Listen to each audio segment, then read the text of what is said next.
नमस्कार विद्यार्थी मित्रांनो, विदर्भ आयएस अकॅडमीच्या या यूट्यूब चॅनलवरती तुमचं मनापासून स्वागत। आणि आज आपण विज्ञानाचा एक टॉपिक डिस्कस करणार आहोत, एनर्जी, वर्क आणि पॉवर। आता विज्ञान या विषयावरती भरपूर प्रश्न विचारले जातात प्रिलिम्समध्ये, आपल्याला तुम्हाला माहितीच आहे। तर त्या पॉईंट ऑफ व्ह्यूने हा जो टॉपिक आहे ना तो महत्त्वाचा टॉपिक आहे, कारण याच्यावरती भरपूर सारे प्रिवियस इयर क्वेश्चन विचारलेले आज आपण ते पण डिस्कस करू। प्रिवियस इयर क्वेश्चन कोणकोणते विचारलेले आहेत ते म्हणून, ठीक आहे। बघा कोणकोणते टॉपिक सर्वात आधी आपण डिस्कस करणार आहोत, आधी ते तुम्हाला सांगतो।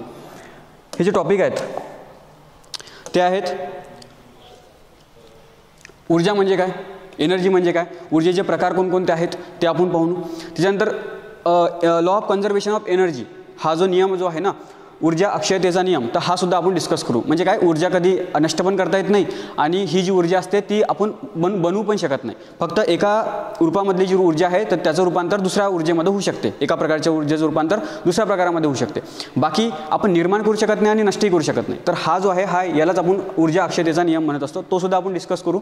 एक्झाम्पल तुम्हाला सांगतो, कारण याच्यावरती प्रश्न विचारलेले आहेत त्याच्यामुळे।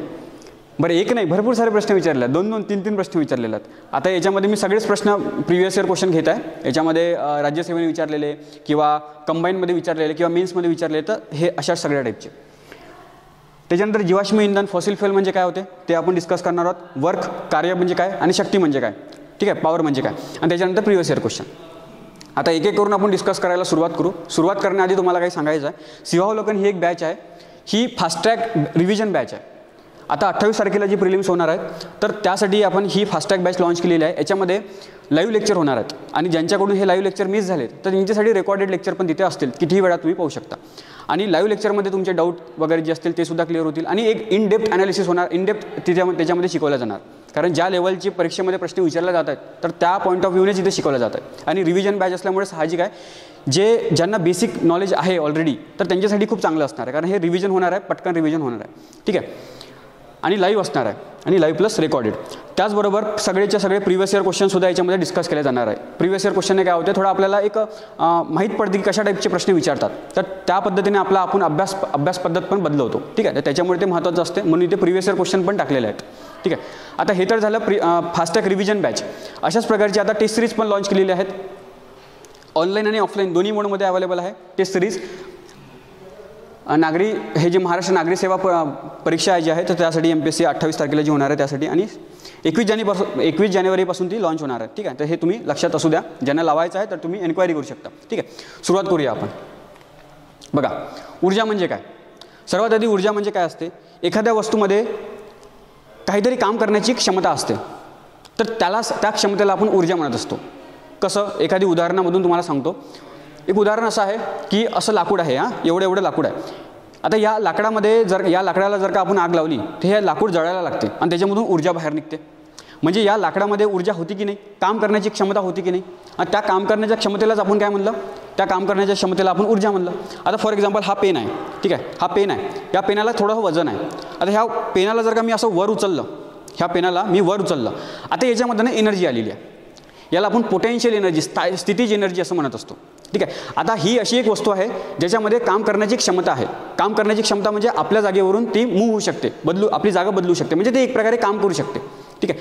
तर ही वस्तू आहे कशी, आता जर का मी ह्या पेनाला सोडून दिलं तर हे खाली येणार, बघा खाली आला हा, म्हणजे एक प्रकारे त्याने स्वतःहून खाली आला, तो स्वतःहून त्याने काम केलं। तर या क्षमतेला आपण ऊर्जा म्हणत असतो, आणि या ऊर्जेचं नाव काय, स्थितीज ऊर्जा म्हणजे पोटेन्शियल एनर्जी। तर एनर्जी म्हणजे काय होते, सोप्या भाषेत तुम्हाला सांगितलं की जर का एखाद्या वस्तूमध्ये कार्य करण्याची क्षमता असेल तर त्याला आपण ऊर्जा म्हणत असतो। आणि ही जी ऊर्जा आहे तर त्याचं एकक काय, कशामध्ये मोजतो आपण, तर युनिट कोणतं आहे त्याचं, तर जूल आहे। याचं जे युनिट आहे तर ते जूल आहे, जूल, ठीक आहे, याचं युनिट जूल आहे। आता हे जे युनिट आहे ते SI युनिट म्हणत असतो आपण त्याला, आणि जे CGS युनिट आहे, तर CGS युनिट जे आहे ते त्याला अर्ग असं म्हणत असतो। 1 जूल म्हणजे किती होते, 1 जूल म्हणजे 10⁻⁷ म्हणजे एकाच्या वरती 7 शून्य, म्हणजे एक प्रकारे 1 करोड। 1 जूल म्हणजे 1 करोड अर्ग असा त्याचा अर्थ होतो। तर अशा प्रकारचे पण प्रश्न विचारले जातात, ठीक आहे। आता हे झालं एकदम बेसिक। आता बघा ही जी ऊर्जा आहे, ऊर्जेचे प्रकार आहेत, कोणते प्रकार आहेत, तर सौर ऊर्जा आहे, सोलर एनर्जी किंवा प्रकाश लाईट एनर्जी आहे, किंवा विद्युत म्हणजे इलेक्ट्रिक एनर्जी आहे। त्याचप्रकारे रासायनिक एनर्जी, केमिकल एनर्जी, जसं हा रिमोट आहे, ठीक आहे, हा रिमोट आहे, या रिमोटमधली बटन दाबली की ही स्लाईड चेंज होते, म्हणजे याच्यामध्ये काहीतरी एनर्जी असणार ना, ही एनर्जी रासायनिक रूपामध्ये आहे. याच्यामध्ये जे सेल आहेत त्या सेलामध्ये केमिकल एनर्जी आहे, तिथं रिॲक्शन होते, त्याच्यानंतर त्याच्यामधून इलेक्ट्रिसिटी म्हणजे तयार होते, ऊर्जा तयार होते. या ऊर्जेच्या मदतीने हा रिमोट काम करतो. म्हणजे हे केमिकल एनर्जी झाली. तर हीच अशाच प्रकारची केमिकल एनर्जी, रासायनिक एनर्जी. त्याचप्रकारे आहे यांत्रिक एनर्जी. यांत्रिक म्हणजे मेकॅनिकल एनर्जी. दोन प्रकारचे असतात मेकॅनिकल एनर्जी. एक असते कायनेटिक एनर्जी. कायनेटिक एनर्जी त्यालाच आपण काय म्हणतो, गतिज ऊर्जा. गतिज ऊर्जा. आणि याचा फॉर्म्युला आपल्या जवळपास सगळ्यांना माहिती आहे. कोणता आहे? Half mv². एम म्हणजे काय होते? वस्तुमान, वजन त्याचं किलोग्राममध्ये आपण मोजतो. आणि व्ही म्हणजे काय होते? वेलोसिटी, वेग. ठीक आहे. आता हाफ mv² हा त्याचा फॉर्म्युला आहे. पण गतिज ऊर्जा म्हणजे काय? कशाला गतिज ऊर्जा म्हणायची? तर बघा, एखाद्या वस्तूला तिच्या गतीमुळे प्राप्त होत असलेली ऊर्जा त्याला आपण गतिज ऊर्जा म्हणत असतो. म्हणजे कसं? म्हणजे पहा, क्रिकेटमध्ये आपण प्लेयर जे असतात ना, हे कॅच पकडतात. वर असा बॉल मारला की असा वरून बॉल येतो तर कॅच पकडतो प्लेयर. तर कॅच पकडतो डायरेक्ट असा नाही पकडत ना, तो असा कॅच पकडताना असा मागे घेत जातो. ठीक आहे. का बरं त्याला मागे घ्यावं लागते? जर का त्याने असाच पकडला तर हाताला लागू शकते त्याच्यामुळे तो बॉलला पकडतो आणि असं मागे करत असा कॅच पकडतो. ठीक आहे. का करावं लागते त्याच्यामध्ये त्याला? कारण त्या बॉलमध्ये भरपूर जास्त ऊर्जा आहे. कोणती ऊर्जा आहे? Kinetic energy. आणि या कायनेटिक एनर्जी या हाताला जर का लागली तर हाताला वेदना होऊ शकतात. ठीक आहे. आता ही कायनेटिक एनर्जी, गतिज ऊर्जा त्याच्यामध्ये कशी काय आली? कारण त्या बॉल हा वेगामध्ये होता, त्या बॉल गतीमध्ये होता. त्या गतीमुळे गतीमुळे त्या बॉलमध्ये ऊर्जा आलेली होती. त्याच ऊर्जेला आपण काय म्हणतो? गतिज ऊर्जा असं म्हणत असतो. हाफ mv² हा त्याचा फॉर्म्युला आहे. ठीक आहे. आता मी काय सांगितलं की एखाद्या वस्तूला त्याच्या गतीमुळे जर का ऊर्जा प्राप्त होत असेल तर तिला आपण गतिज ऊर्जा, कायनेटिक एनर्जी असं म्हणत असतो. परंतु जर का एखाद्या वस्तूला तिच्या स्थितीमुळे किंवा तिच्या आकारामुळे किंवा तिच्या अवस्थेमुळे जर का ऊर्जा प्राप्त होत असेल तर त्याला आपण स्थितीज ऊर्जा म्हणत असतो. याचं एक्झाम्पल कोणतं? तर बघा, हा पेन इथं आहे बरोबर. या पेनाला मी असं वर उचललं म्हणजे जागा बदलली की नाही, तिची अवस्था बदलली, तिची स्थिती बदलली. आता ही स्थिती बदलल्यामुळे, तिची अवस्था बदलल्यामुळे तिच्यामध्ये पोटेन्शियल एनर्जी तयार झाली. पोटेन्शियल एनर्जी इथे साठवल्या गेली. कशी साठवल्या गेली? जर का मी या पेनाला सोडलं तर हा पेन आपोआप खाली येणार. आपोआप खाली येणार. ठीक आहे. तर याला आपण काय म्हणणार? याला आपण म्हणतो पोटेन्शियल एनर्जी. ठीक आहे. याच्यामध्ये पोटेन्शियल एनर्जी तयार झाली की नाही, तर ही ऊर्जा हे आपोआप इथे दिसून पडते आपल्याला. ती याला आपण पोटेन्शियल एनर्जी म्हणतो. तिच्या अवस्थेमध्ये बदल झाल्यामुळे तिच्यामध्ये एनर्जी आली. अशाच प्रकारे जर का तिच्या आकारामध्ये बदल झाला तर, म्हणजे फॉर एक्झाम्पल स्प्रिंग पहा ना तुम्ही. स्प्रिंगला असं जर का ताणलं आणि सोडलं तर आपोआप स्प्रिंग आतमध्ये, म्हणजे असं जर का ओढलं तर पोटेन्शियल एनर्जी त्याच्यामध्ये तयार झाली. ठीक आहे. सोडलं की मग आपोआप तो स्प्रिंग असा हलायला लागतो. त्याच्यानंतर धनुष्यबाण पहा. धनुष्यबाणाला असं जर का ओढला म्हणजे त्याच्यामध्ये पोटेन्शियल एनर्जी स्टोअर झाली, साठवल्या गेली. आणि जर का सोडला की त्याच्यानंतर त्याच्यामधून बाण जो असतो तो बाहेर पडतो. ठीक आहे. ह्या सगळे जे उदाहरणं आहेत तर ते कायनेटिक पोटेन्शियल एनर्जीची उदाहरणं आहेत. पोटेन्शियल एनर्जी ज्याला आपण मराठीमध्ये स्थितीज ऊर्जा असं म्हणत असतो. स्थितीज ऊर्जा. आणि याचा फॉर्म्युला काय आहे? याचा फॉर्म्युला आहे mgh. एच म्हणजे काय? हाईट. म्हणजे आता हा पेन वर उचलला ना मी, तर इथून इथपर्यंतची हाईट हे याच्यामध्ये म्हणजे ही हाईट आहे. ठीक आहे. अशा प्रकारे ह्या दोन प्रकारच्या ऊर्जा आहेत. ठीक आहे. याच्या बेसिसवरती MPSCने काही प्रश्न विचारले होते. पहा बरं प्रश्न ते कोणते आहे? पहा इथेच आहे.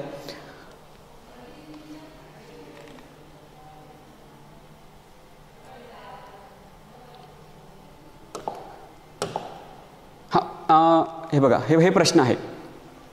10 kg वस्तुमान असलेला पदार्थ जमिनीपासून 10 मीटर उंच नेला. त्या ठिकाणी गुरुत्वीय त्वरण म्हणजे ग्रॅव्हिटी ही 9.8 मीटर/सेकंड² असेल तर त्या पदार्थाला प्राप्त झालेली स्थितीज ऊर्जा म्हणजे पोटेन्शियल एनर्जी काढायची आपल्याला. स्थितीज ऊर्जा म्हणजे पोटेन्शियल एनर्जी आपल्याला काढायची आहे. कसं काढणार आपण? सिंपल आहे. पोटेन्शियल एनर्जीचा आपण फॉर्म्युलाच पाहिला होता. पोटेन्शियल एनर्जीचा फॉर्म्युला काय होता? mgh. ठीक आहे. m म्हणजे काय होते? वस्तुमान. त्याचं वस्तुमान किती आहे? या पदार्थाचं 10 किलोग्राम आहे. तिथं लिहा 10 किलोग्राम गुणिले ग्रॅव्हिटी, गुरुत्वीय त्वरण किती दिलेलं आहे? 9.8 म्हणजे इथं लिहा 9.8. आणि त्याच्यानंतर h हाईट किती वर उचललेलं आहे त्याला जमिनीपासून? तर 10 मीटरपर्यंत म्हणजे इथे 10 पुन्हा लिहा. म्हणजे काय येईल याचं उत्तर? 980. काय येणार? 980. एनर्जी आहे ना ही, इथं जूलमध्ये येणार. 980 जूल. पोटेन्शियल एनर्जी किती झाली? 980. म्हणजे स्थितीज ऊर्जा किती आहे त्याची? 980. ऑप्शन नंबर दुसरा. कशात विचारला? STI 2012 MPSC रिपीट होतात. आता 2012 STI 2012 विचारला तर काही सांगता येत नाही. राज्यसेवेमध्ये 17 विचारला जाऊ शकते किंवा 18 कधी हे जे प्रश्न जे असतात ना हे MPSCनेच काढलेलं आहे. ती इकडचे तिकडे, तिकडची इकडे, अशा प्रकारे ते रिपीट करत असतात. ठीक आहे. आता हे एक प्रश्न झाला. दुसरा पहा. m वस्तुमान असलेली वस्तू v या चालीने गतिमान असेल तर त्याची गतिज शक्ती, गतिज ऊर्जा म्हणजे काय होते? Kinetic energy. तर कायनेटिक एनर्जी काय असेल? तर कायनेटिक एनर्जीचा सिंपल फॉर्म्युला विचारलेला आहे, सगळ्यांना माहीत असते काय आहे? Half mv². कुठे आहे? Half mv². ठीक आहे. तिसरा प्रश्न पहा. तिसरा प्रश्न असा आहे, पुढील वाक्य असे पूर्ण करा जेणेकरून त्यास योग्य अर्थ प्राप्त होईल. कोणते वाक्य आहे? चालू घड्याळीतील गुंडाळलेली स्प्रिंग. याच्या समोरचं वाक्य आपल्याला योग्य वाक्य शोधायचं आहे. चालू घड्याळीतील गुंडाळलेली स्प्रिंग स्थितीज ऊर्जेचे गतिज ऊर्जेत रूपांतर करते का? पहा, बरोबर आहे. घड्याळीमध्ये आता ही जी घड्याळ असते ना, ही जुन्या टाईपची घड्याळ होती. पहा, तुमच्या वडिलांकडे किंवा आजोबांकडे वगैरे असायची ही घड्याळ असते ना, इथे एक चाबी असते, ही चाबी द्यावी लागायची याला. ठीक आहे. ही फिरवली, भरपूरदा फिरवली किंवा पूर्ण 1-2 दिवस ती चालायची घडी. याच्यामध्ये नेमकं काय होतं? या घडीच्या आतमध्ये असं स्प्रिंग असायचं, स्प्रिंग. ठीक आहे. या स्प्रिंगला असं ताणला, जर का ताणला तर याच्यामध्ये पोटेन्शियल एनर्जी स्टोअर व्हायची, स्थितीज ऊर्जा. आणि हळूहळू मग तो काय करायचे? काट्याला फिरवायची, मिनिट काटा, सेकंड काटा यांना फिरवायची. म्हणजे पोटेन्शियल एनर्जीचं रूपांतर कायनेटिक एनर्जीमध्ये व्हायचं. म्हणजे स्थितीज ऊर्जेचं रूपांतर गतिज ऊर्जेमध्ये व्हायचं. आणि अशा प्रकारे ही जी घड्याळ असायची ही काम करायची. म्हणजे हे काय? याचं उत्तर बरोबर आहे की नाही? चालू घड्याळीतील गुंडाळलेली स्प्रिंग स्थितीज ऊर्जेचे रूपांतर गतिज ऊर्जेमध्ये करते. म्हणजे पहिलंच ऑप्शन बरोबर आहे. ठीक आहे. हे कधी विचारला? PSI 2013 विचारलं. पुढे जाऊया आपण. आता मी सांगितलं एक आपल्याला कन्सेप्ट पाहायचा आहे, कोणता? की ऊर्जा अक्षयतेचा सिद्धांत किंवा ऊर्जा अक्षयतेचा नियम, law of conservation of energy. हा law of conservation of energy काय सांगते आपल्याला? की जी ऊर्जा असते ती आपल्याला निर्माण पण करता येत नाही आणि ही जी ऊर्जा आहे ती आपल्याला नष्ट पण करता येत नाही. जेवढी ऊर्जा ब्रह्मांडामध्ये आहे तेवढी आहे, कॉन्स्टंट असते. मात्र आपण ऊर्जा निर्माण करू शकत नाही, नष्ट करू शकत नाही. मात्र ही जी ऊर्जा आहे, हे ऊर्जेचे वेगवेगळे प्रकार आहे. ते एका प्रकारची ऊर्जा दुसऱ्या प्रकारामध्ये आपण बदलू शकतो, म्हणजे त्याला स्थानांतर करू शकतो. ठीक आहे. एका प्रकारचं एनर्जीचं रूपांतर दुसऱ्या प्रकारामध्ये करू शकतो आपण. उदाहरण कसं? जसं हा फटाका असतो, दिवाळीमध्ये आपण फोडतो फटाका. या फटाक्यामध्ये काय असते? फॉस्फरस वगैरे भरपूर सारे केमिकल असतात. म्हणजे याच्यामध्ये कोणत्या रूपामध्ये ऊर्जा आहे? रासायनिक रूपामध्ये या फटाक्यामध्ये ऊर्जा असते. आता ज्यावेळेस आपण ते वातीला अशी माचीस वगैरे लावतो तर ती वात जळते आणि फटाका फुटतो. जसा फटाका फुटला तर त्याचं जे आवरण असते त्याचे तुकडे होतात ना, इकडे तिकडे पडतात. म्हणजे एक प्रकारे त्यांना गती मिळालेली आहे. म्हणजे गतिज ऊर्जा. रासायनिक ऊर्जेचं रूपांतर कशात झालेलं आहे? गतिज ऊर्जेमध्ये झालेलं आहे. गतिज ऊर्जा म्हणजे काय होते? Kinetic energy. त्याचप्रकारे जिथे फटाका फुटला तिथची जागा गरम येते म्हणजे इथे उष्णता पण तयार झाली. उष्णता म्हणजे हीट एनर्जीमध्ये रूपांतर झालं. याचंच रूपांतर हीट एनर्जीमध्ये पण झालं. आणखी फुटला की त्याच्यामधून आवाज येतो, म्हणजे ध्वनी साऊंड एनर्जीमध्ये पण रूपांतर होते त्याचं. त्याचप्रकारे आणखी कशामध्ये? लाईट, प्रकाश पण तयार होतो ना, प्रकाश म्हणजे लाईट एनर्जी. म्हणजे पहा ना तुम्ही, रासायनिक ऊर्जेचं रूपांतर कशामध्ये झालं? गतिज ऊर्जा, उष्णता, ध्वनी, प्रकाश या 4 वेगवेगळ्या याच्यामध्ये झालं. म्हणजे याच्यामध्ये काय दिसतं आपल्याला? की एका ऊर्जेचं रूपांतर दुसऱ्या ऊर्जेमध्ये होत असते.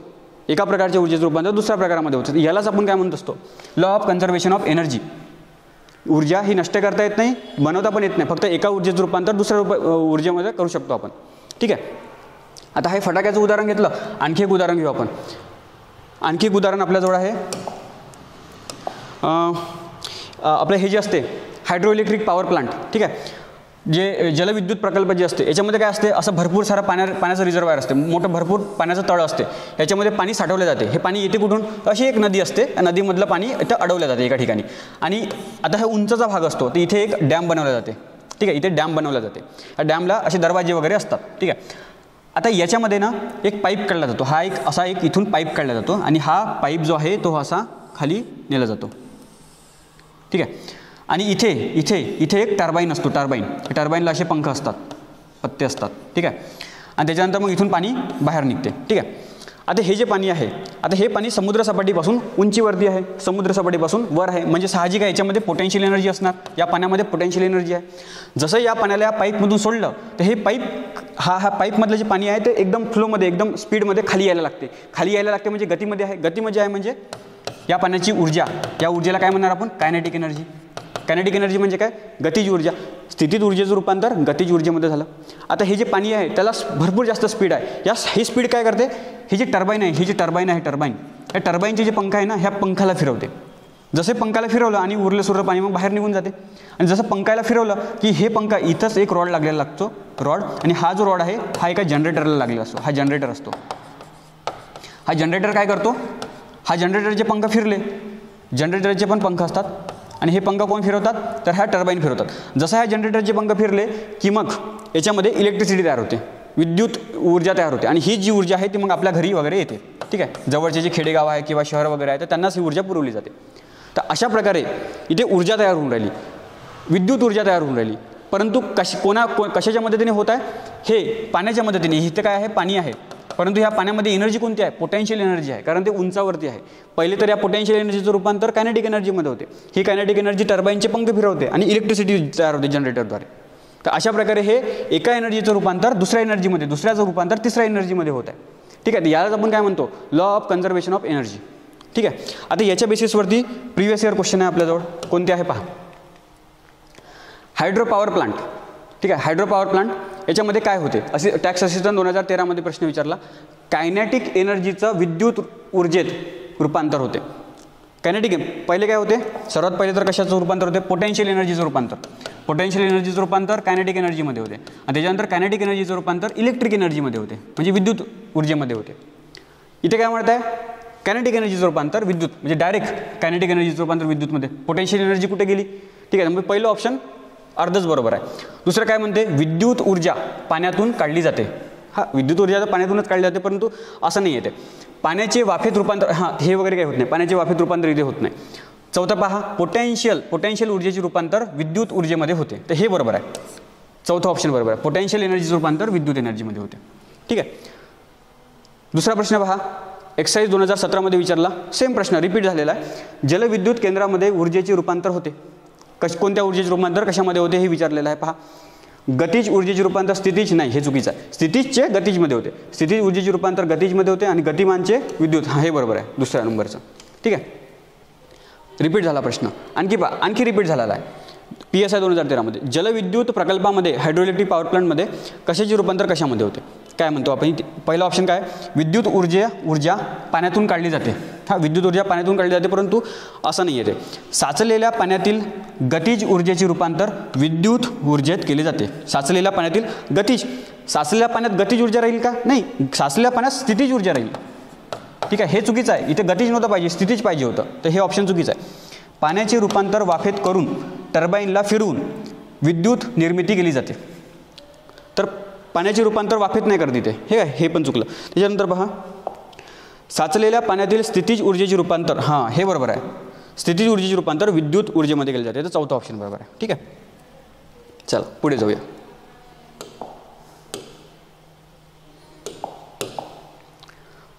हां, आता बघा, आता आपल्याला ऊर्जेचे वर्गीकरण पाहिजे की ऊर्जा कशा वेगवेगळ्या प्रकारची असते. तर आता आपल्या घरी पहा, स्वयंपाक वगैरे बनवतो, सिलेंडर, गॅस सिलेंडरचा वापर करतो. त्या सिलेंडरमध्ये काय आहे, लिक्विफाईड पेट्रोलियम गॅस, LPG असते. LPG पेट्रोलियम गॅस हे कुठे तयार होते, तर जमिनीच्या आतमध्ये. त्या प्राण्यांच्या लाखो हजारो वर्षापूर्वी जे प्राणी असतात, आपले समुद्रामधले पाणी जे जमिनीखाली काढले गेले, तर त्यांचंच रूपांतर या इंधनामध्ये होते. तर पेट्रोलियम, पेट्रोल, डिझेल हे याच्यामधूनच, क्रूड ऑइल जे कच्चं तेल जे म्हणतो ना आपण, त्याच्यामधूनच काढतो आपण.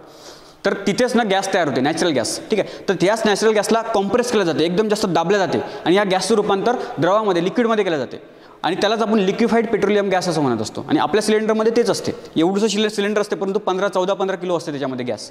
ठीक आहे, म्हणजे त्याच्यामध्ये खूप जास्त प्रेशरने त्याला लिक्विफाईड केलं असते. ठीक आहे, द्रवामध्ये रूपांतर केलं असते. तर ही जी गॅस आहे, तर मला सांगायचं हे आहे की ऊर्जा आपल्याला या सिलेंडरमधल्या गॅसमधून मिळते, परंतु ही ऊर्जा मिळण्यासाठी आपल्याला पैसे मोजावे लागतात. 800 रुपये, 900 रुपये, 1000 रुपये द्यावे लागतात, तेव्हा कुठे आपल्या घरी सिलेंडर येते. म्हणजे या ऊर्जेसाठी आपल्याला पैसे द्यावे लागतात. त्याच्यामुळे यांना आपण काय म्हणत असतो, कमर्शियल एनर्जी म्हणत असतो, अशा प्रकारच्या ऊर्जांना. ठीक आहे, म्हणजे व्यापारी ऊर्जा, ज्याच्यासाठी आपल्याला पैसे द्यावे लागतात, तर त्यांना आपण कमर्शियल एनर्जी असं म्हणत असतो. LPG असू द्या, पेट्रोल असू द्या, डिझेल असू द्या, कोळसा असू द्या. ठीक आहे, कोळशापासून इलेक्ट्रिसिटी तयार करते कंपन्या, तर कंपन्यांना कोळसा काही फ्रीमध्ये थोडी ना मिळते, पैसे द्यावे लागतात त्यासाठी. ठीक आहे, आता एक झालं कमर्शियल एनर्जी. दुसरा असाच प्रकार आहे नॉन कमर्शियल एनर्जी, म्हणजे असे काही ऊर्जाचे काही स्रोत आहेत ज्यांच्यासाठी आपल्याला पैसे वगैरे काही द्यावे नाही लागत. जसं लाकडापासून ऊर्जा मिळते आणि लाकड तर कुठेही मिळून जाते. ठीक आहे, त्याचप्रकारे शेणाच्या गोवऱ्या असतात, तर त्याच्यापासून पण ऊर्जा मिळते, ते पण जळतात. तर हे जे आहेत, हे उदाहरणं कशाची आहेत, नॉन कमर्शियल एनर्जी. आजही भारतामध्ये 40% जवळपास जी ऊर्जा आहे ती याच्यातून मिळते. ठीक आहे, तर हे लक्षात असू द्या. आणखी कसं, आता आपलं हे जे आहेत 1750 ते 17व्या शतकामध्ये औद्योगिक क्रांती झाली. औद्योगिक क्रांती म्हणजे काय, तर मोठ्या मोठ्या कंपन्या, मोठे जे मशीन असतात ते मशीन आता मोठे कामं करू लागली. म्हणजे जे कामं आधी 100 लोक करायची आता ती एकटी मशीन करू लागली, दिवस रात्र चालू लागली. यालाच आपण औद्योगिक क्रांती म्हणत असतो. परंतु या मशीना ज्या आहेत या चालवण्यासाठी ऊर्जा पाहिजे असते. आता ही ऊर्जा यायची कुठून, तर कोळसा, पेट्रोल, डिझेल हे याच्यामधूनच यायची. ठीक आहे. तर ज्या ऊर्जेचे स्रोत आपण औद्योगिक क्रांतीच्या काळापासून वापरत चाललेला, म्हणजे इथून 250-300 वर्ष आधीपासून, तर त्यांना आपण पारंपरिक ऊर्जा असं म्हणत असतो. कन्व्हेन्शनल एनर्जी म्हणजे काय, तर जे 250-300 वर्ष आधीपासून आपण वापरत आलेलो आहोत, कोणकोणते, कोळसा, नैसर्गिक वायू, पेट्रोल इत्यादी, तर यांना आपण काय म्हणतो, पारंपरिक ऊर्जेचे स्रोत म्हणत असतो. ठीक आहे. परंतु यांच्यामध्ये प्रॉब्लेम असा आहे की यांचा वापर केल्यामुळे मोठ्या प्रमाणामध्ये प्रदूषण होते, पोल्युशन होते. ठीक आहे. तर त्याच्यामुळे आजकाल हे जे आहेत आपल्याला दिसायला लागलं की क्लायमेट चेंज होत आहे, ग्लोबल वॉर्मिंग होत आहे. ठीक आहे. आपलं हे जे वातावरण आहे, वातावरणामध्ये जे तापमान आहे ते दिवसेंदिवस वाढत चाललेलं आहे. त्याच्यामुळे जे बर्फ आहे ध्रुवीय पोलर रिजनमध्ये ते सुद्धा विरघळत आहेत. त्याच्यामुळे जी समुद्राची पातळी आहे ती सुद्धा वाढत आहे. आता समुद्राची पातळी वाढल्यामुळे जे समुद्राकाठची जी शहरं वगैरे असतात, गावं वगैरे असतात, तर ते पाण्याखाली येऊ लागलेले आहेत. हे सगळं हे पोल्युशनमुळे होऊन राहिलं. कसं काय होऊन राहिलं, कारण जे कार्बन डायऑक्साईड असू द्या किंवा एसिड असू द्या, हे काय करतात, जे सूर्य आहे, सूर्यप्रकाशामधली जी एनर्जी आहे ते त्याला पकडून ठेवतात. त्याच्यामुळे आता वातावरण जे आहे, वातावरण आणखी जास्त तापलं जाते. ठीक आहे. त्याच्यामुळे हे सगळं होऊन राहिलं. कुठे जास्त ऊन, कुठे जास्त पाऊस, तर याच्यामुळे कुठे जास्त मोठ्या प्रमाणामध्ये लो प्रेशर तयार होणे, कुठे जास्त हाय प्रेशर तयार होणे. याच्यामुळे वाऱ्याचा वेग इकडून तिकडे पसरत आहे. म्हणजे जी डायरेक्शन असायला पाहिजे वाऱ्याची तर ती बदलत आहे. त्याच्यामुळे कुठे जास्तच पाऊस पडू लागला, कुठे सर्वात कमी पाऊस पडू लागला. तर अशा प्रकारचे हे जे आज दिसत आहे ना, यालाच आपण क्लायमेट चेंज असं म्हणत असतो. ठीक आहे. हे क्लायमेट चेंज कशामुळे होऊन राहिलं, तर वातावरणामध्ये जे तापमान आहे ते तापमान वाढत आहे, त्याच्यामुळे होऊन राहिलं. आणि हे तापमान वाढण्यामध्ये याचं हे जे आहेत ना, हे सुद्धा खूप मोठ्या प्रमाणात कारणीभूत आहे. ठीक आहे. याच कारणामुळे जगामधले जेवढे काही आता देश आहेत त्या देशांनी आता ठरवलं की आता आपण जे अल्टरनेट सोर्स आहेत, म्हणजे जसं सूर्यापासून पण एनर्जी करता येते आपल्याला, विंड एनर्जी, पवनचक्कीपासून पण आपल्याला इलेक्ट्रिसिटी तयार करता येते, न्यूक्लिअर एनर्जी हे सुद्धा आहे. तर हे जे आहेत ना, हे अल्टरनेट सोर्स आहेत. हे अपारंपरिक आहे, म्हणजे आत्ता वापरायला आपण सुरुवात केलेली आहे. यांना आपण अपारंपरिक नॉन कमर्शियल एनर्जी कोणते आहेत, तर सौर ऊर्जा आहे किंवा भू आणि औष्णिक ऊर्जा म्हणजे जिओथर्मल एनर्जी. ठीक आहे. हायड्रोजनपासून पण एनर्जी मिळते. आता हायड्रोजनला जर का आपण जाळलं तर पोल्युशन वगैरे काही होत नाही. हायड्रोजनला जर का आपण जाळलं तर हायड्रोजन कसा तयार करतो, पाण्यापासून तयार करू शकतो आपण, H2O पासून. ज्या अर्थी आपण हायड्रोजन गॅस आणि ऑक्सिजन गॅस ह्या दोघांना एकत्र केलं तर आपल्याला पाणी मिळते, H2O, आणि त्याचप्रकारे ऊर्जा पण मिळत असते. आणि हे फ्युएल सेल नावाचा एक शब्द आहे, तुम्ही ऐकला असणार. ते फ्युएल सेल जो असतो ना, तो हे करत असतो, हायड्रोजन गॅस आणि ऑक्सिजन गॅस या दोघांना एकत्र करून पाणी तयार करतो आणि ऊर्जा तयार करतो. त्याचप्रकारे याच पाण्यापासून हायड्रोजन गॅस आणि ऑक्सिजन गॅस पण तयार होऊ शकते, इलेक्ट्रोलिसिस. ठीक आहे. त्याच्यासाठी करंटचा वापर करावा लागतो. ती इलेक्ट्रोलिसिसच्या मदतीने आपण हायड्रोजन गॅस बनवू शकतो पाण्यापासून. परंतु प्रॉब्लेम असा आहे की त्याला जास्त खर्च लागत आहे. त्याचप्रकारे हे हायड्रोजन गॅसनं खूप जास्त हलकी असते, त्याच्यामुळे ती अशी उघड्यावरती ठेवू शकत नाही आपण, ती लवकर वातावरणाच्या दूर चालली जाते. ज्या प्रकारे हिलियम गॅसचे फुगे वगैरे असतात, ठीक आहे, ते कसे असतात, फुग्यामध्ये ते हवा भरली की ती फुगे एकदम पटकन वर चालले जातात. ते थांबतात का, नाही थांबत, ते वर जातात. त्याचप्रकारे हायड्रोजन गॅस त्याच्यापेक्षा हलकी असते, त्याच्यामुळे ते स्टोअर करणं सर्वात मोठं कठीणची गोष्ट आहे. ठीक आहे. तर असो, बाकी आता टेक्नॉलॉजी डेव्हलप होत चाललेली आहे, हळूहळू ते पण टेक्नॉलॉजी येईल आपल्याकडे. हायड्रोजन गॅसचा आपण वापर चांगल्या प्रकारे स्वस्तामध्ये करू शकू. तर हे जे आहेत हायड्रोजन गॅस हे आत्ता वापरायला लागलेलं आहे आपण. त्याच्यामुळे आपण याला काय म्हणतो, नॉन कन्व्हेन्शनल एनर्जी म्हणत असतो. सागरी ऊर्जा म्हणजे टायडल एनर्जी, सागराच्या लाटा असतात समुद्राच्या, या लाटांच्या मदतीने सुद्धा आपण इलेक्ट्रिसिटी तयार करू शकतो. ठीक आहे. तर हे सगळे आहेत ते आत्ता आपण वापरायला लागलेलो आहे. त्याच्यामुळे यांना आपण नॉन कन्व्हेन्शनल म्हणजे अपारंपरिक ऊर्जा स्रोत असं म्हणत असतो. ठीक आहे. यांनाच ना दुसरे नावं आहेत. कसे नावं आहेत, जसं हे कोळसा, नैसर्गिक वायू, पेट्रोल, यांचं कसं आहे, हे फार कमी म्हणजे मर्यादित आहेत, कमी प्रमाणामध्ये आहेत. आत्ता काही वर्षामध्ये हे सगळेचे सगळे संपून जाऊ शकते. हे बनायला खूप जास्त वेळ लागलेला आहे. लाखो करोडो वर्षा आधीपासून ही प्रोसेस चालू झाली. कोळसा बनण्याची, नैसर्गिक वायू, पेट्रोल बनायला खूप वर्षापासून प्रोसेस सुरू झाली. आत्ता कुठे ते बनलेत आणि आपण त्याचा वापर आता 200-300 वर्षामध्येच पूर्ण करून टाकला, 300-400 वर्षामध्ये. तर हे मर्यादित आहेत, हे लवकर संपू शकते. हे संपलं तर मग काय करायचं.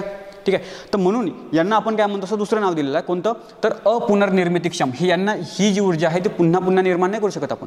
एकदा वापरली तर वापरली. आता हे पुन्हा कोळसा आणि नैसर्गिक वायू बनायला खूप जास्त वेळ लागणार, हजारो लाखो वर्ष लागणार.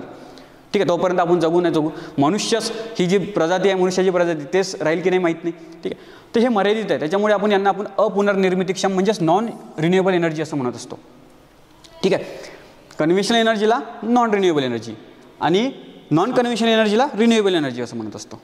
ठीक आहे. नॉन इथे लागलेला आहे, इथे नाही आहे, आणि इथे नॉन लागलेला आहे, इकडे नाही आहे. ठीक आहे. हे असं लक्षात राहू शकतो आपण. आता यांना आपण रिन्युएबल एनर्जी का बरं म्हणतो? सौर एनर्जी, सूर्यापासून रोज सकाळी सूर्य उगवतो, रोज संध्याकाळी मावळतो, परत सूर्य उगवतो. प्रत्येक दिवशी तो इतकी मोठ्या प्रमाणामध्ये ऊर्जा देतो. आपण 1% ऊर्जासुद्धा सूर्याची वापरू शकत नाही.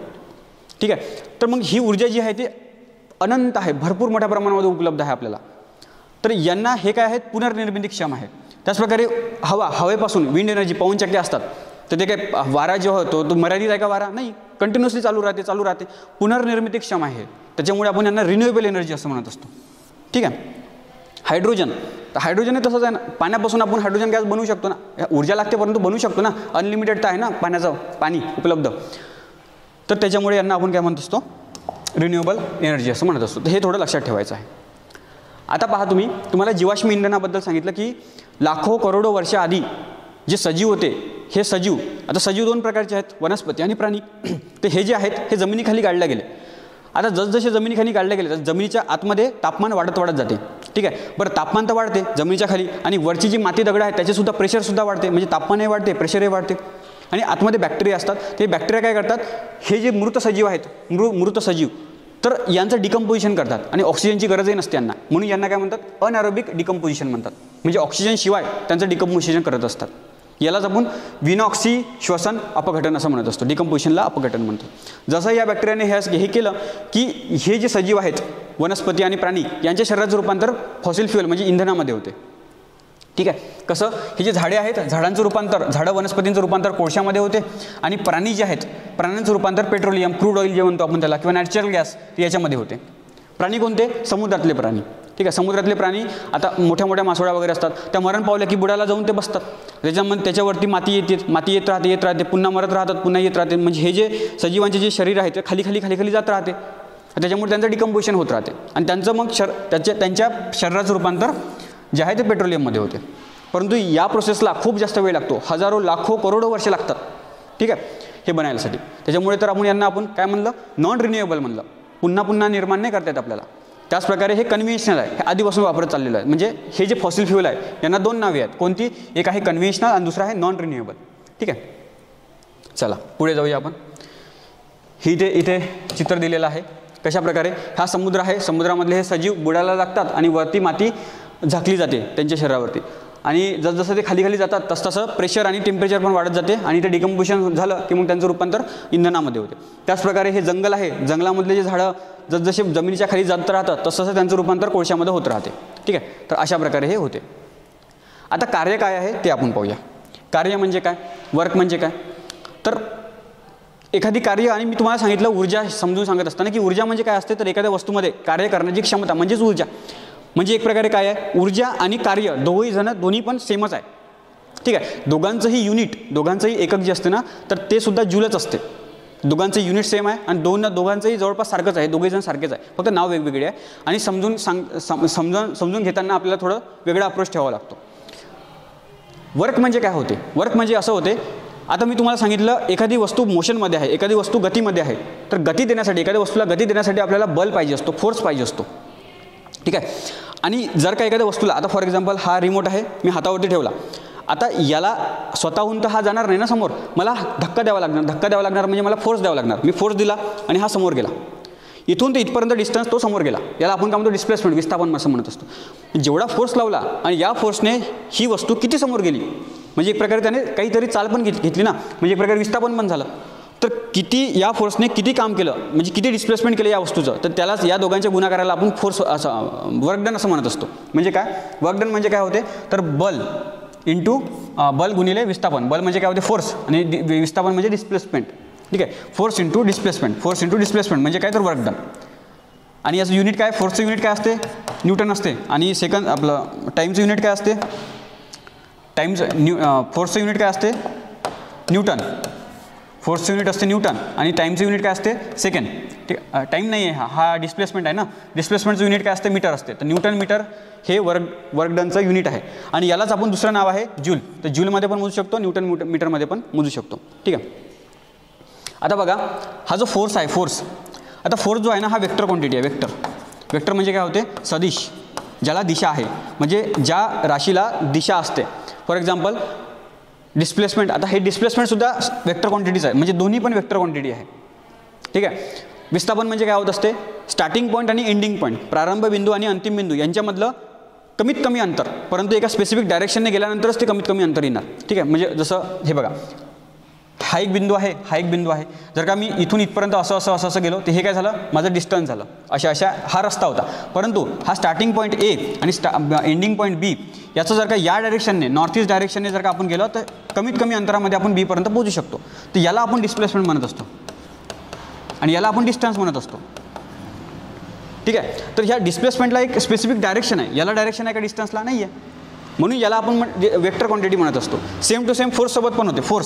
फोर्ससुद्धा एक फोर्स ज्यावेळेस आपण देतो तर त्यालासुद्धा एक स्पेसिफिक डायरेक्शन असते. ठीक आहे. म्हणजे हे दोन्हीच्या दोन्ही वेक्टर क्वांटिटी आहे. परंतु हे जे वर्क डन आहे ते वेक्टर नाही आहे, ते आहे स्केलर क्वांटिटी. म्हणजे स्केलर क्वांटिटी म्हणजे अदिश राशी आहे. ते तुम्ही म्हणाल की हे तर वेक्टर क्वांटिटी आहे, हे पण वेक्टर क्वांटिटी आहे, मग वर्क डन पण वेक्टर असायला पाहिजे ना, ते स्केलर कसं काय? तर असं असते, दोन वेक्टर क्वांटिटीला जर का आपण गुणाकार केलं, हे पण वेक्टर आहे आणि हा पण वेक्टर आहे, ह्या दोघांना गुणाकार केलं तर त्याचं उत्तर स्केलर येत असते. तर हे थोडं लक्षात असू द्या, फिजिक्समधला नियम. त्याचप्रकारे वर्क, आता मी हे जे आहे, हा जो रिमोट आहे, हा रिमोट नाही, पडून जाईल, तर हा पेन आहे, हा पेनला असा वर नेला म्हणजे काम केलं की नाही, मी इथून ते इथपर्यंत हालचाल झाली की नाही, डिस्प्लेसमेंट झालं, म्हणजे या पेनावरती काम झालेलं आहे. म्हणजे याच्यामध्ये काम झालं म्हणजे याच्यामध्ये ऊर्जा आता याच्यामध्ये साठली गेलेली आहे, पोटेन्शियल एनर्जी. ठीक आहे. इथून ते इथपर्यंत. ठीक आहे. आता हात जर का पेन मी इथून असा जर का नेला तरी पण ऊर्जा आहे की नाही त्याच्यामध्ये, डिस्प्लेसमेंट झालं ना. ठीक आहे. तर डायरेक्शन, ज्या डायरेक्शन, याच्यामध्ये डायरेक्शन आहे का, मी कुठे जरी केलं, कुठे जरी हा पेन नेला तरी पण याच्यामध्ये वर्क होऊन राहिलं, परंतु डायरेक्शनचं काही याच्यामध्ये घेणं देणं नाही आहे. आलं लक्षात? तर याच्यामध्ये डायरेक्शन काहीच नसते, डायरेक्शनचा काही व्हॅल्यूच नाही आहे. त्याच्यामुळे हे फक्त आणि फक्त मॅग्निट्यूड म्हणजे याच्या किमतीवरती याच्यावरती अवलंबून आहे. ठीक आहे. इथे फक्त मॅग्निट्यूड आहे, डायरेक्शनचा काही प्रश्न नाही आहे. त्याच्यामुळे याला आपण स्केलर क्वांटिटी असं म्हणत असतो. ठीक आहे. आता हे जे वर्क डन आहे, हे वर्क डन पॉझिटिव्ह, निगेटिव्ह आणि झिरोसुद्धा होऊ शकते. कसं होऊ शकते पहा. आता हा एक डब्बा आहे छोटासा. ठीक आहे. याला काहीतरी वजन आहे,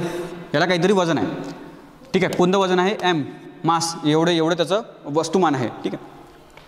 आता मी ही जी वस्तू आहे हे आपोआप सरकणार का इकडे तिकडे, किंवा मला ह्या वस्तूला तिकडे न्यायचं आहे तर आपोआप होणार का, नाही, त्याला आपल्याला फोर्स द्यावा लागणार. तर फोर्स मी असा लावला, फोर्स हा असा लावला. आता ज्यावेळेस मी हा फोर्स असा लावणार तर ही जी वस्तू आहे ती सुद्धा याच डायरेक्शनने जाणार, म्हणजे मोशनसुद्धा याच डायरेक्शनने होणार, गतीसुद्धा याच डायरेक्शनने होणार. म्हणजे ज्या डायरेक्शनने फोर्स लावला त्याच डायरेक्शनने मोशन होऊन राहिली. ठीक आहे. तर याला आपण काय म्हणतो, पॉझिटिव्ह वर्क डन. आता वर्क डन होऊन राहिला ना, डिस्प्लेसमेंट. आता हा जो डब्बा आहे तो इथे गेला, एवढं डिस्प्लेसमेंट झालेलं आहे.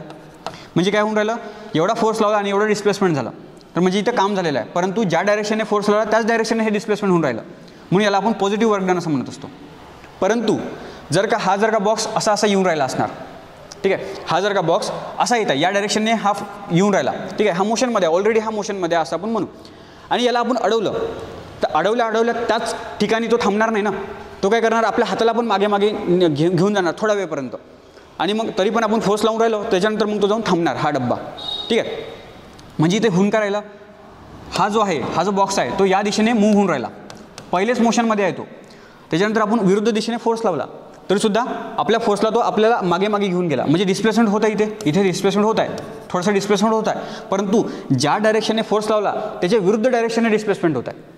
म्हणजे हे जे वर्क डन आहे ते निगेटिव्ह वर्क डन आहे. याचं लक्षात. आता हे झाले दोन कंडिशन. आता एक तिसरी कंडिशन पाहू. आता जर का मी हा जो फोर्स आहे, हा फोर्स जो आहे तर तो या डायरेक्शनने जर का लावला, तर आता या डायरेक्शनने जर का लावला तर खाली जाणार आहे का बॉक्स, खाली तर जमीन आहे ना, खाली कसं जाणार आहे, इकडे तिकडे मूव्ह होणार का, नाही होणार, कारण फोर्स अशा डायरेक्शन आहे, परपेंडिक्युलर डायरेक्शन आहे. ह्या परपेंडिक्युलर डायरेक्शनचा फोर्स जो असतो त्याला आपण थ्रस्ट असं म्हणत असतो, थ्रस्ट. ठीक आहे. तर परपेंडिक्युलर डायरेक्शन आहे ना, त्याच्यामुळे इथे शून्य, जरी आपण किती फोर्स लावला तरी पण इथं वर्क डन होऊन राहिलं का, डिस्प्लेसमेंट होत आहे का, नाही होत आहे. ठीक आहे. अशा तीन प्रकारचं वर्क डन आहे. ठीक आहे. कसं, पॉझिटिव्ह, निगेटिव्ह आणि झिरो. म्हणजे हे जे वर्क डन असते, वर्क डन हे काय असू शकते, हे पॉझिटिव्ह पण असू शकते. ठीक आहे. हे कसं करते, आता हे कसं करू शकतो आपण. हा जो फॉर्म्युला आहे ना वर्क डनचा, वर्क डनचा फॉर्म्युला आपण असं पण लिहितो, force into displacement into cos theta. आता कॉस थिटा कसं काय पहा, तुम्हाला समजून सांगतो. आता कॉस थिटाचं कसं, इथे आहे हा जो आहे हा एक बॉक्स आहे, ठीक आहे. 3 कंडिशन आपण घेऊ. हा एक बॉक्स आहे, ठीक आहे. या डायरेक्शनने फोर्स लावला आणि याच डायरेक्शनने त्याची गती आहे, म्हणजे मोशनसुद्धा याच डायरेक्शनने होऊन राहिली. म्हणजे फोर्स आणि मोशन ह्या दोघांचाही अँगल किती आहे? अँगल किती आहे इथे? 0 आहे, 0 डिग्री आहे, बरोबर आहे. ते वर्क डन कसं होणार मग? Work done is equals to force into displacement into cos theta. आता इथे कॉस थिटा किती आहे? कॉस थिटा काय आहे? थिटा काय आहे? 0 आहे. आणि कॉस 0 काय होते? कॉस 0 काय होते? 1 होत असते, ठीक आहे, 1 होत असते. म्हणजे इथे फोर्स इंटू डिस्प्लेसमेंट. म्हणून पहा इथे निगेटिव्ह आहे का कोई? नाही आहे. म्हणून इथे जे वर्क डन होत आहे हे पॉझिटिव्ह वर्क डन होत आहे. आता दुसरी कंडिशन घेऊ. हा जो आहे ना, हा बॉक्स हा या डायरेक्शनने मोशन होऊन राहिला, त्याचं या डायरेक्शनने त्याचं मोशन होऊन राहिलं, म्हणजे गतीमध्ये. आणि या डायरेक्शनने आपण फोर्स लावून राहिलो, ठीक आहे. या डायरेक्शनने फोर्स. आता बघा, फोर्सची डायरेक्शन या साईडने आहे, मोशनची डायरेक्शन या साईडने आहे. या दोघांमधला अँगल कितीचा आहे? 180 डिग्रीचा, 180 डिग्री, ठीक आहे. तर मग आपलं वर्क डन कसं येणार?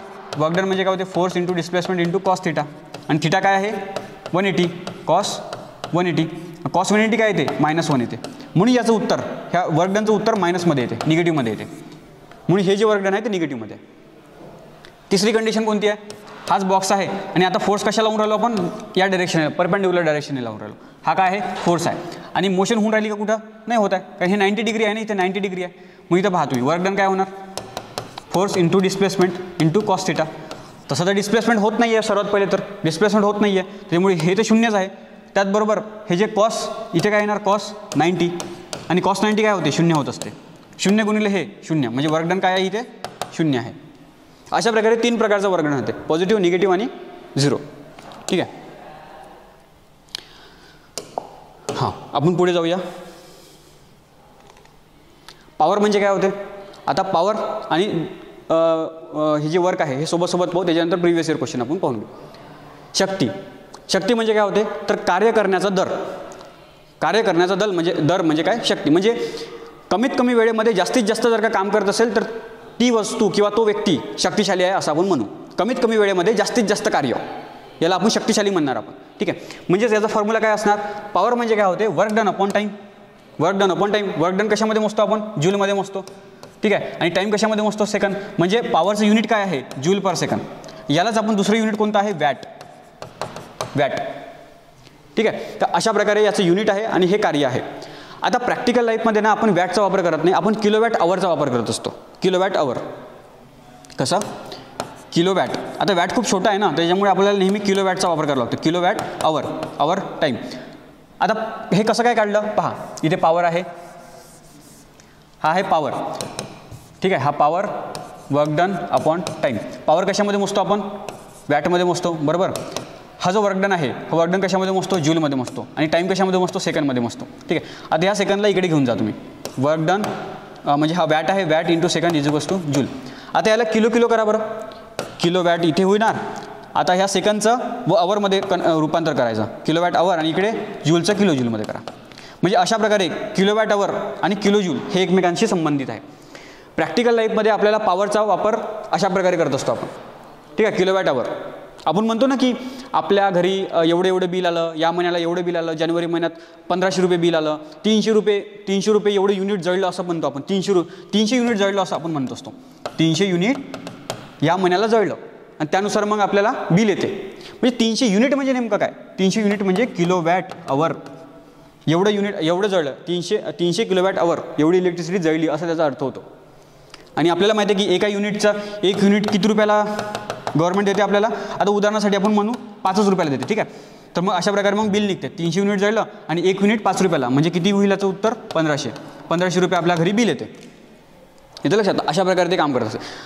तर 1 किलोवॅट आवर म्हणजे किती जूल होते हे थोडं लक्षात ठेवायचं आहे. 1 किलोवॅट आवर म्हणजे 360 किलो जूल, ठीक आहे. आणि 1 किलोवॅट आवर म्हणजे 860 किलो कॅलरी. आता हे जे ऊर्जा आहे आपलं, हे जी ऊर्जा वगैरे असते किंवा पॉवर जी असते, ती पॉवर आपण ऊर्जा जी आहे ती जूलमध्ये पण मोजतो आपण आणि त्याचप्रकारे कॅलरीमध्ये पण मोजतो. कॅलरीमध्ये कधी मोजतो? आपल्या शरीरामध्ये आपण अन्न खातो तर अन्नामधून ऊर्जा मिळते, तर कॅलरीमध्ये ते मोजत असतो आपण, ठीक आहे. आपण म्हणतो ना की जे फॅट्स असतात, तर फॅट्सपासून 9 किलो कॅलरी एवढी ऊर्जा मिळते. 1 ग्राम फॅट्सपासून 9 किलो कॅलरी एवढी ऊर्जा मिळते.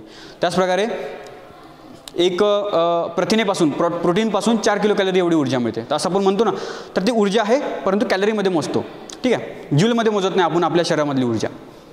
कसं, जसं तापमान आहे ना, तापमानासाठी वेगवेगळी युनिट आहे. केल्विन हे SI युनिट आहे, परंतु डिग्री सेल्सियसमध्ये पण मोजतो आपण टेम्परेचर. त्याचप्रकारे फॅरनहाईटमध्ये पण मोजतो आपण डिग्री हे तापमान. त्याचप्रकारे हे यांचे पण वेगवेगळी युनिट आहे. ठीक आहे. फक्त एवढे लक्षात ठेवा की 1 किलोवॅट आवर म्हणजे किती होते, 3600 मी 360 म्हणलं वाटते, हे 3600 किलो जूल आहे. आणि 1 किलोवॅट आवर म्हणजे किती किलो कॅलरी, तर 860 किलो कॅलरी. ठीक आहे. आता आपण प्रिव्हियस इयर क्वेश्चन थोडे डिस्कस करू. पहा, हा प्रश्न आहे राज्यसेवामध्ये विचारलेला आहे. राज्यसेवा 2018मध्ये विचारलेला प्रश्न आहे. एका वाफेच्या इंजनला 3.6 × 10⁹ जूल पर मिनिट दराने उष्णता पुरवली जाते. ठीक आहे. त्यापासून इंजन 5.4 × 10⁸ इथं 9 होतं, इथे 8 आहे, 8 जूल पर मिनिट दराने कार्य करते. एवढी ऊर्जा दिलेली आहे, परंतु कार्य एवढं करत आहे, थोडी कमी करत आहे कार्य. तर अशा इंजिनची कार्यक्षमता म्हणजे इफिशियन्सी विचारलेली आहे. इफिशियन्सी कशी काढणार आपण, इफिशियन्सी कशी काढणार, कार्य किती केलं, काम किती केलं, त्याचप्रकारे ऊर्जा दिली किती, एनर्जी दिली किती, बरोबर आहे ना. अशाच प्रकारे काढणार. काम किती केलं म्हणतं हे 5.4 × 10⁸. ठीक आहे. आणि दिली किती ऊर्जा 3.6 × 10⁹. ठीक आहे. तर 8 कॅन्सल करा म्हणजे इथं 10 उरते, म्हणजे 5.4 / 36. ठीक आहे. आणखी 0 एक पॉईंट तिकडे करून घ्या, 54 360. ठीक आहे. आता 54 / 36 360.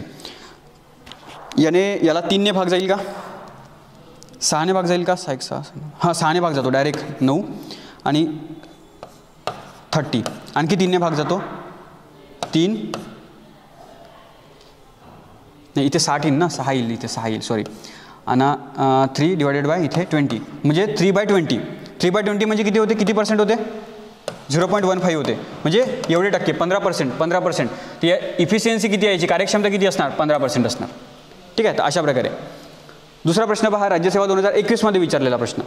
एका माणसाला, हे पहिले मिटू द्या, एका माणसाला 25 किलोची बॅग जी आहे तर ती 5 मीटर उंचीवरती नेण्यास 30 सेकंद लागतात असं सांगितलेलं आहे. तर त्या माणसाने वापरलेली शक्ती किती असावी. तर पॉवरचं आपल्याजवळ हेच आहे, पॉवरचं फॉर्म्युला काय आहे, work done upon time. Work done कशामध्ये मोजतो आपण, वर्क डन म्हणजे काय होते, फोर्स × डिस्प्लेसमेंट अपॉन टाईम. ठीक आहे. आता फोर्स कसा काढणार आपण, फोर्स कसा काढत असतो आपण, फोर्सचा फॉर्म्युला आपल्याजवळ. फोर्स म्हणजे काय होते, mg मास × ग्रॅव्हिटी. तर मास किती दिलेला आहे म्हणते इथे 25 किलो, आणि ग्रॅव्हिटी किती आहे, ग्रॅव्हिटी 9.8 असते ना. तर आपण उदाहरणासाठी डायरेक्ट 10च घेऊ, 10, कारण ते सोपं जाते मग कॅल्क्युलेशनसाठी. तर 25 × 10 किती होतात, 250. ठीक आहे. तर हा फोर्स आहे, तर हा 250 गुणिले डिस्प्लेसमेंट किती होत आहे म्हणता इथे 5 मीटर उंचीवरती नेलेलं आहे, 5 मीटर उंचीवरती. तर हे 5 डिवायडेड बाय टाईम किती लागला, 30 सेकंद लागला, 30 सेकंड टाईम लागला. आता बघा, करा कटकुट, 0 0 कटला, त्याच्यानंतर 25 × 5 125 होतात, डिवायडेड बाय 3 किती येते होतं उत्तर, 4 1.6च्या जवळपास, 41च्या जवळपास पाहावर आहे का कोणतं, हे बघा 40.83 1. हे हां, तर हेच उत्तर जवळ आहे, 40.83. आपलं उत्तर जास्त का बरं आलं, कारण आपण जीची व्हॅल्यू 10 घेतली डायरेक्ट. जीची व्हॅल्यू जर का 9.8 घेतली असती तर डायरेक्ट आपलं उत्तर हे आलं असतं. परंतु पेपर सोडत असताना आपल्याला पटपट कॅल्क्युलेशन करावं लागते, त्याच्यामुळे आपण सोपी ज्या याने सोपी जाणार तर त्या यानं आपण करत असतो. आणखी एक प्रश्न राज्यसेवा 2017मध्ये विचारलेला मोठा प्रश्न दिसतो हा. पहा, उद्वाहक म्हणजे एलिव्हेटर, जे लिफ्ट असते ना आपली लिफ्ट, तर त्याचा विचारलेला आहे. उद्वाहकाचे ओझे वाहून नेण्याची कमाल मर्यादा जी असते आहे तर ती 1800 किलोग्राम एवढी आहे. म्हणजे स्वतःचं लिफ्टचं वजन आणि लिफ्टमध्ये असणाऱ्या लोकांचं वजन हे जास्तीत जास्त किती राहू शकते, तर 1800 किलो एवढं राहू शकते. म्हणजे वजन दिलेलं आहे आपल्याला, मास किती दिलेला आहे 1800 किलोग्राम. ठीक आहे. हे उद्वाहक ऊर्ध्व दिशेने म्हणजे वर्टिकल डायरेक्शनने, वरच्या दिशेने 2.5 मीटर पर सेकंद या एकसमान चालीने गतिमान आहे. म्हणजे वेलोसिटी दिलेली आहे. म्हणजे ही जी आहे ना, हे लिफ्ट आहे, ही काय आहे, ही लिफ्ट आहे. ही लिफ्ट वरती केबल असतो आणि इथे आपण राहत असतो. जास्तीत जास्त याचं वजन किती राहू शकते म्हणते, मास हा किती राहू शकते, 1800 किलो राहू शकते. ठीक आहे, 1800 किलो राहू शकते. आणि हे वरच्या दिशेने जात आहे, यांची वेलोसिटी किती आहे, 2 मीटर पर सेकंद आहे. 2 मीटर पर